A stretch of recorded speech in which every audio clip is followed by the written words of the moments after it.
Ranamaso pojisu Bangladesh pirthe Monita khe aphan Pejogisi banglo Ranamaso pojisu Bangladesh pirthe Monita khe aphan Pejogisi banglo Pejogisi banglo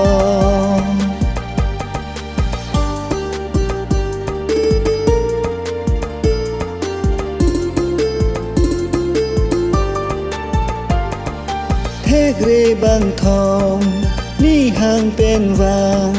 Vida moso thi aphan Ha Bethlehem Trái nong rồi Hê gam long ô sơ thị aphan Ser hi dung pen Ar cho đam lo Ô sơ Giêsu aphan Ser hi dung pen Ar cho đam lo Ô sơ Giêsu aphan Ranamaso pojisu Bangladesh pirthe Monita khe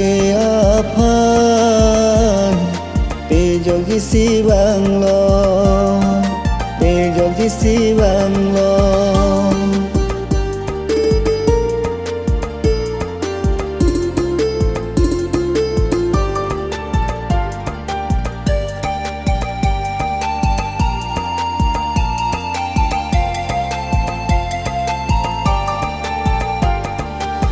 Giêsu aphan Kroya tumban Ning rong ning kang sam long po Ning ar lo le Dim peg lo nang Giêsu re chu aphan Soi ta na kam Pi vir Giêsi Ranam sopo hachelo Soi ta na kam Pi vir Giêsi Ranam sopo hachelo Ranam sopo hachelo Ranamaso pojisu Bangladesh pirthe Monita khe aphan Pejogisi banglo